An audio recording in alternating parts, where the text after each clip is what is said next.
I rise to ask my colleagues to turn down this legislation in front of us, to reject it, and instead work together on fiscal policy that would help us by growing our economy more successfully and not devastating our constituents.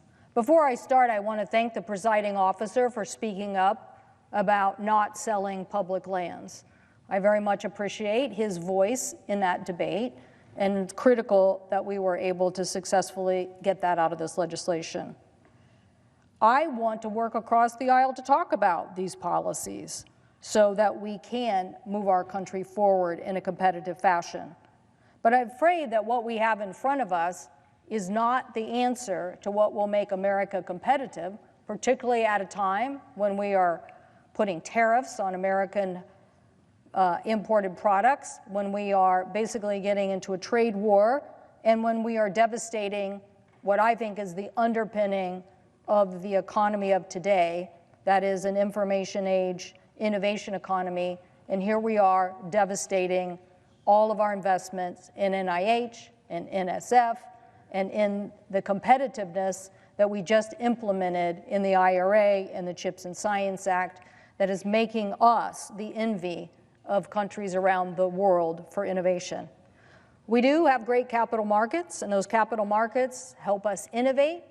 And I think some of my colleagues think, well, we have a promise to families here to give them a tax break, and while many of us would support that, you're asking us also to give tax breaks to big corporations before they can get their tax break. And that we don't like. We don't like it because it raises the cost on everybody, and that cost for middle class and lower income people will be devastating, particularly at a time when we continue with this tariff policy.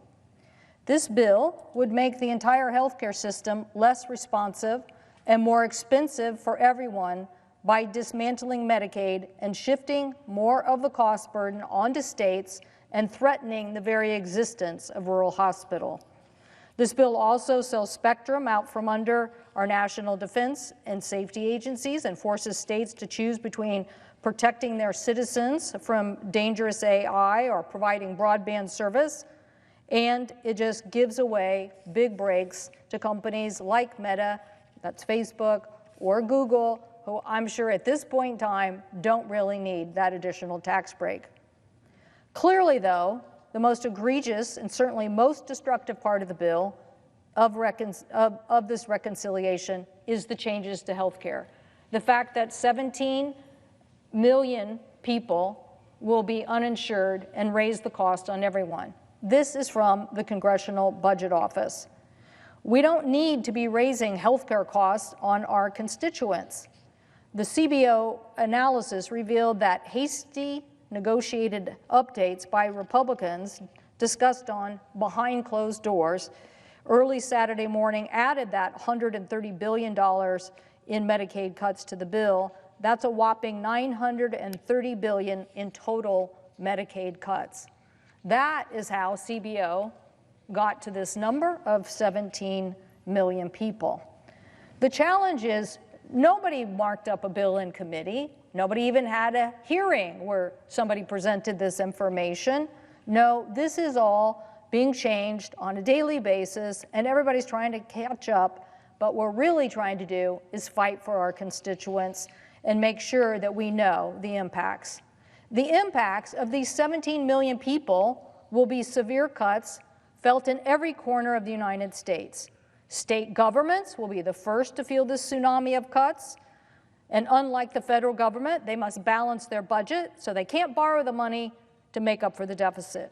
In our state, the state of Washington, our governor and legislators have to grapple with an estimated $3 billion shortfall that this will bring to them as a result of this many people losing coverage. Yesterday, I held a virtual press conference with a group of Republican state representatives. A Republican Utah state representative who, Ray Ward, who just also happens to be a physician, warned that these cuts will amount to $1 billion budget deficit per year in his state of Utah. That budget shortfall forces his state government to make some very difficult decisions. They have to decide whether to cut reimbursements to providers, cut medical services, cut more people off the rolls, or make drastic measures like increasing everyone's taxes. Kevin Leonard and Steve Hobbs, one of them is the executive director of the Association of County Commissioners of North Carolina, and the other, Missouri representative, basically said as county government leaders and state leaders, they are worried that this bill basically is an unfunded mandate on them. Commissioner Hobbs said, where they will feel it most is that services like behavioral treatment will now have to be provided through the jails instead of a medical setting. Our own Peninsula Health expert who was on the call basically said that in their region of our state, this could be as much as a 25 to 45% cut in behavioral health. So that's what happens when you cut people off of Medicaid. The amount of money, since Medicaid is $1 in $5 is a Medicaid dollar, you're going to take that much out of the system. These people do not operate on wild, profitable margins, oftentimes barely breaking even, or in behavioral health, oftentimes losing money. But I guarantee you, if instead of seeing this Medicaid population in a behavioral health setting, you think you're going to see them in the emergency room or a jail, it is going to cost us a lot more money. It's going to cost our state, our county, and the local region a lot more money. Not only will this bill diminish their Medicaid revenues, but it will also increase the uncompensated care. Some are estimating to be $42 billion. Our rural hospitals, our rural healthcare challenges will be devastating. In Washington, over 300,000 people will lose health insurance.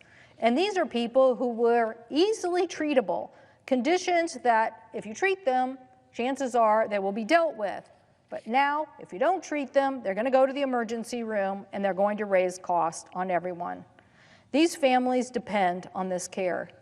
Last week, I spoke on the floor about one of my constituents. Britton Winterrose talked about his daughter Leda, a 5-year-old girl who had a rare condition that when she stopped breathing, she does stop breathing in her sleep if she doesn't have oxygen. Mr. Winterrose talked about how even though he had a very expensive platinum plan, it didn't cover her costs. And just by doing this Medicaid and covering their cost, basically they have saved her life and they have enjoyed her in the many years enjoy that they have given to them. Why are we making the Winterroses sweat over whether their daughter is going to be able to keep Medicaid, about whether the whole system in their part of our state is going to be able to keep doing Medicaid? Right now, people are estimating that 5.4 million people will get pushed into medical debt because of health care and the cuts in this bill. The total amount of medical debt that Americans will owe will increase by $50 billion. So is it really worth it to take $880 billion, or whatever it is now, $930 billion out of Medicaid so that you're actually increasing the personal debt of people, making counties basically have unsustainable budgets, or having state legislatures come back in to cover our costs? As one of these commissioners said, this is nothing more than cost shifting to the states. It's irresponsible. According to the Center for American Progress, a 60-year-old couple who will be in the affordable care market today, making $85,000 a year, could see their annual premiums raise as much as $15,400. Why? Because when you have uncompensated care and you basically kick people out of Medicaid and off of the Affordable Care Act, what you're going to do is raise premiums on all of us. A low-income Medicare recipient also qualifying for Medicaid could see their costs go up as much as $8,340. So why are we doing this? And the out-of-pocket expenses now that a Medicaid person has to pay for, they could be paying as much as $1,650. You want to do that to give a tax break to Google and Facebook? That's why you're doing this? The tax break that you want to give them, multinationals, and I could just say for a minute about this. You know, when the 2017 tax bill came along and everybody said the corporate rate is too high, we need to have our companies be competitive around the world, I would have considered lowering that rate to something. In fact, my colleague, Senator Kaine from Virginia, proposed something, but we didn't accept that. Instead, they lowered it to a very low rate and then said, this year, we'll smidge it back up. That means they'll increase it back up a little bit this year. That was their plan. But somehow these multinational corporations have got to my colleagues on this side of the aisle and basically said, give us the same rate that we had in 2017. Now, the reason I didn't support that in 2017 because it was kind of ludicrous. You were saying to companies like Microsoft, we'll give you a tax break. I don't think they really needed that big of a tax break. But by the way, we're going to raise taxes on the people who work at Microsoft. We are going to raise, because of the SALT deduction, we're going to raise your taxes. So literally hundreds of thousands of people in my state paid higher taxes to do what? Give Microsoft a tax break, which they gave in dividends. Now, did that help our economy? Did that help really grow our economy? I'm pretty sure the innovation at Microsoft helped grow our economy. I'm pretty sure the people who hustled on AI helped grow our economy. I'm sure the investments that we made at agencies across our federal government helped us meet the challenges that we are facing in innovation and competition from China. Not that dividend, but now we're doubling up again. And how much is that multinational tax break? To over $200 billion. So literally, you could take half of that money and you could give it to Medicaid instead and not cut Medicaid. Now let's see. Tax breaks to Meta and Google or paying for Medicaid. Tax breaks for Facebook and Meta, the same company now changing their name, and Google, or a tax making sure there's enough revenue to pay for Medicaid. This is ludicrous. The notion that we are continuing to make big corporations the priority when they knew this tax extension was not coming. And I'm pretty sure if you look at the numbers that you see from Facebook, Meta, and Google, you will see they don't really need a tax break. They're doing pretty well right now. So the budget reconciliation bill really threatens our progress on health care. Now let me explain what I mean by that. It's not enough to just say that this health care issue, that we are really winning the day. When you look at what happened to us in health care, when our whole goal of doing the Affordable Care Act was to basically get more people covered under insurance. Why?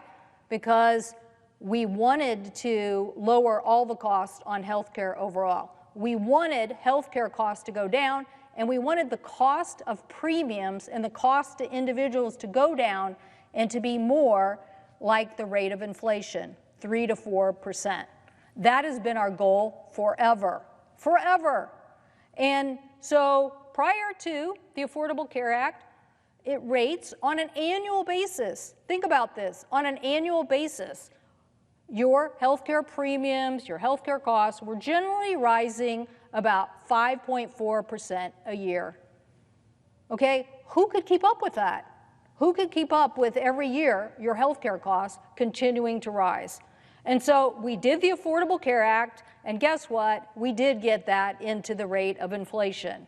I think there's more we could have done. Lots of things happened in between, but we literally got it down to 3.7%. And we did that by covering more people. The audacity of my colleagues over here to now claim that Medicaid expenses got too expensive, when in reality we made this choice to drive down these premium costs so they were only rising close to inflation, and that was our goal, and we succeeded. So what are we doing now? Well, under the GOP plan, Wakely Healthcare Institute and the Center for Budget Policy, these are numbers that come from them. The GOP plan will now go back to raising your premiums and your healthcare costs between 7 and 11% a year. A year. So we're going to go blowing way past the 5.4. We're going to go back here. And why? Because you're going to cut off millions of people from health care. You're going to increase the cost of uncompensated care. You're going to make people wait to go to emergency rooms, and then they're going to be sicker, and that's going to cost, I don't know how much it costs, but it's definitely a multiple of 5 or more. I don't know if it's, what do you know? What do you think it is, Kevin, at emergency room?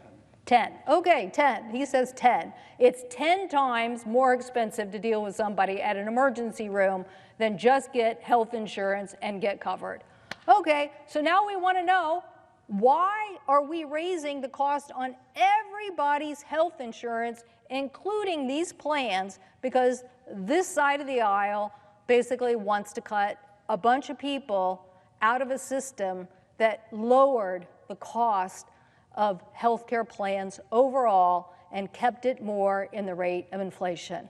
Why? Why would you want to do this? So it makes no sense, and I hope our colleagues will think long and hard about that. I also think that you could still take the Google Meta tax break for multinationals and pay for $100,000 and cover the Medicaid. You could take another $100,000 from that big tax break, and you could pay for some of the energy tax credits that were so essential to combating the Chinese in what they are doing on the clean energy front. The Chinese firms are doing everything they can to invest and undercut the United States in EV and battery technology. The U.S. is responding aggressively to that. That's why we did the Inflation Reduction Act. In fact, the Inflation Reduction Act, we basically enacted more than 2,000 new clean energy industrial manufacturing jobs, more than 980 private sector jobs, and more than 3.4 million Americans claimed clean energy tax credits that improve their efficiencies. In fact, the Joint Economic Committee estimated that the typical household could save between $460 and $1,000 in annual energy costs, thanks to the Inflation Reduction Act. But what do we have now? We have President Trump and inflation. We have inflation because of multiple issues, consumers struggling to keep up amid higher prices, mounting debt, and fiscal uncertainty. That's what we have. And so we're reversing the very tax credits that help lower the cost, and we're going to help us be competitive against China and help us succeed as a nation in the one thing that I always think the United States is really great at, and that is innovation. I don't know if it just started with Ben Franklin or many other people along the way, but you give Americans the task and they will do the job. If you give them the education, if you give them the R&D with a university partner, they will get the job done. And so now, don't take my word for it, take Mr. Musk's word for it. The latest Senate draft bill destroys millions of jobs in America and causes immense strategic harm to our country. Utterly insane, destructive. It gives handouts to the industries of the past while severely damaging the industries of the future. Yeah, he said it best. But back to that chart, we were doing the energy because we wanted to diversify, but we also wanted to lower costs, and we wanted to be competitive. Right here it says the vehicle. Okay, natural gas, propane. Okay, that's why we were diversifying, because all those things are going up. So, and this bill is not going to help electricity. You're getting rid of the electricity tax credit. So again, instead of helping Meta and helping Google, you could be helping to lower the inflationary cost by making the investments in these tax credits. But Mr. President, there's more in this bill that I don't like. My colleague from Texas is proposing an AI moratorium. He literally wants to stop states from regulating the rollout of autonomous vehicles, like Texas Governor Greg Abbott, who signed a letter last week to regulate how autonomous vehicles are licensed and deployed in Texas. And how do proponents of this moratorium propose to get started? By holding broadband money hostage unless you implement an AI moratorium. Well, I know what the Heritage Foundation said. The Heritage Foundation said that federal AI power grab could end state protection for kids and workers. Again, you are giving states a big, fat bill, and now you're trying to override laws that have been on the books for a long time, protecting consumers from fraud, from abuse, and from protecting, they are there to protect kids, and now you want to get rid of them. So it's no surprise that stakeholders on the right and left opposed this in the bill. They include 17 Republican governors and 40 attorney generals from both Democrats and Republicans, and other organizations ranging from the Heritage Foundation to the Center of American Progress. So anytime you can get the Center for American Progress and the Heritage Foundation on the same side of an issue, chances are you should be listening to what they have to say. But Mr. President, this letter, I would like to enter into the record from the National Association of Attorney Generals. Without objection. This bill would affect hundreds, I'm quoting now from this letter, quote, this bill would affect hundreds of existing and pending state laws passed and considered by both Republican and Democratic state legislatures. Some existing laws have been on the books for many years, end quote. Okay, so these are attorney generals from a variety of states who basically know the laws on their books, and they're basically saying, don't do this to us. Don't override our laws. So I'd also like to enter into the record, Mr. President, a letter from 17 Republican governors also against this provision. Without objection. Their letter, I'd like to read from, is really about this point I was trying to make about fighting China. I mean, I thought we were here to be competitive against them, to basically beat them in a race on innovation, just like we did with chips and science to try to move for the future. But basically their letter says, quote, we fully recognize that AI is dominant in the next industrial competition between the United States and adversaries like Communist China. States have led anti-Communist China action, banning Chinese affiliated companies from owning farmland and property critical for infrastructure and military bases. But America should not sacrifice the health and safety and prosperity of its people in this fight.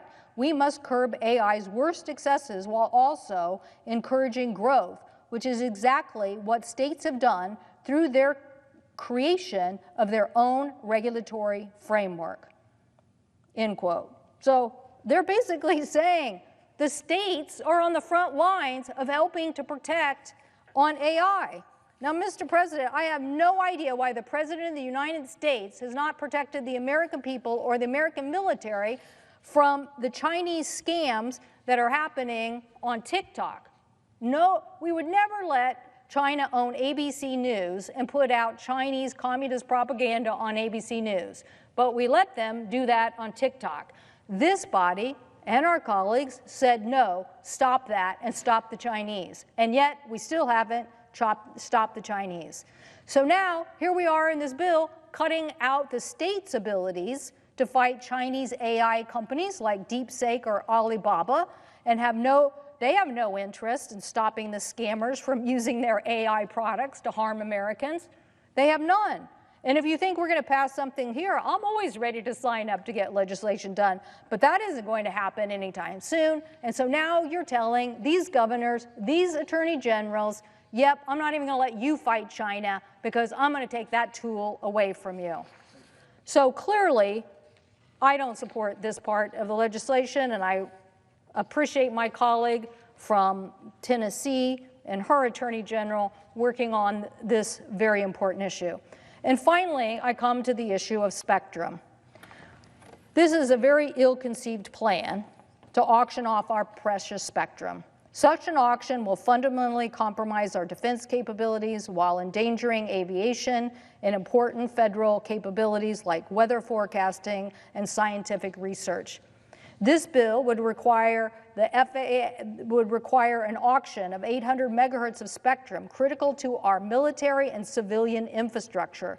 It would compromise military radio frequencies and weather and other spectrum issues, most importantly, drone operations. And I know the presiding officer knows how much drones are now at the epicenter and forefront of warfare and is reshaping the battlefields across the globe. So why would we do this?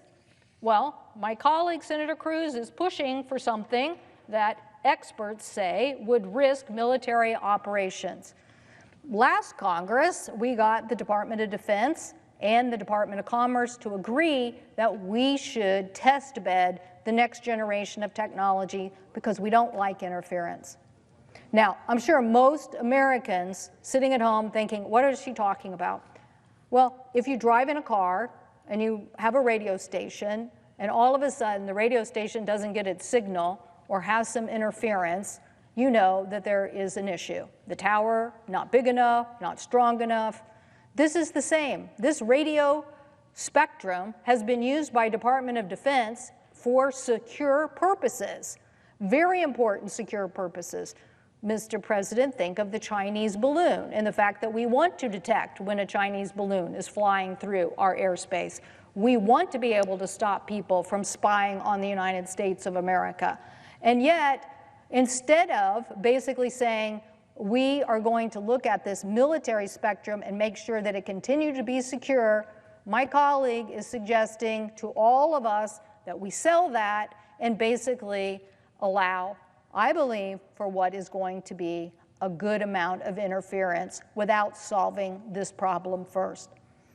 Why does that bother me? Because I think we live in a world where you're going to see more and more spectrum, more and more warfare based on satellite and communication, and the landscape is changing. So I certainly don't want our military preparedness to be affected.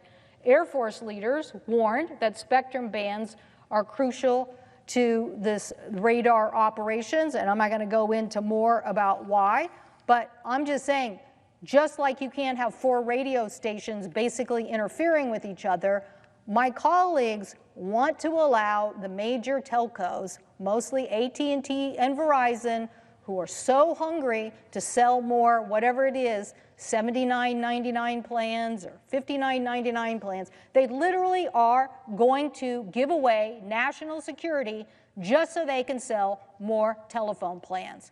In fact, I would ask them, what have you done to clean up the last disaster that you had when the Chinese hacked you on Salt Typhoon? Now, they didn't successfully hack the telecom company in my state because they were smart enough to do all the preparatory work not to be hacked. But these guys didn't do the work, and now they're up here pushing our colleagues to say, give us more, give us more, give us more, without doing the homework required to figure out how to make sure our military is protected. But what's even more infuriating is they want the same spectrum from our airlines as well. They want to cause confusion between the spectrum of aviation and in this telecommunication. Last time the Trump administration did this, there was a major debate, and the White House and the Biden administration had to come in and fix it. It's all related to the altimeter on a plane. Again, the presiding officer knows this well. An altimeter helps tell the plane what altitude they're at and what to do. But if you have interference with that altimeter, as we just saw in this helicopter accident, we're pretty sure now that this accident between an American plane, regional jet, and an Air Force helicopter, there were some altimeter issues, and that caused a discrepancy and a crash. So I am not for any interference with an aviation altimeter. I'm not for it. But instead of figuring this out, working together, both commercial and defense, we're jamming into a bill the overriding of the defense interests and saying just give it to these 2 commercial bidders, maybe more, who then will basically just feel empowered to sell more of these telco plans. Mr. President, our competitiveness is too important. Our effectiveness is too important. Collaboration and working together to solve these problems is how the United States is going to succeed. Basically, trying to pit each other against each other in these kind of technology issues is not going to help us win. So, Mr. President, I've outlined many issues here, and I've outlined how you could fund Medicaid without basically doing what we are doing here. There is no reason. According to the Penn-Wharton budget model and analysis, families in the first 40% of earners are on average projected to experience losses in after-tax income and benefit transfers. In other words, Mr. President, yes, extending the 2017 tax cuts does help some middle-class families, and we would support that, but all the hits in other areas, like health insurance, mean they will actually lose money overall. The lowest 20% of income brackets are hit even harder. So in this massive bill, it is those who can least afford it who are going to be hit the hardest. We don't need the Trump inflation. We need to protect health care. We need to make progress in America's competitiveness. But this is not the answer, and I encourage my colleagues to vote against it. I thank the President, and I yield the floor.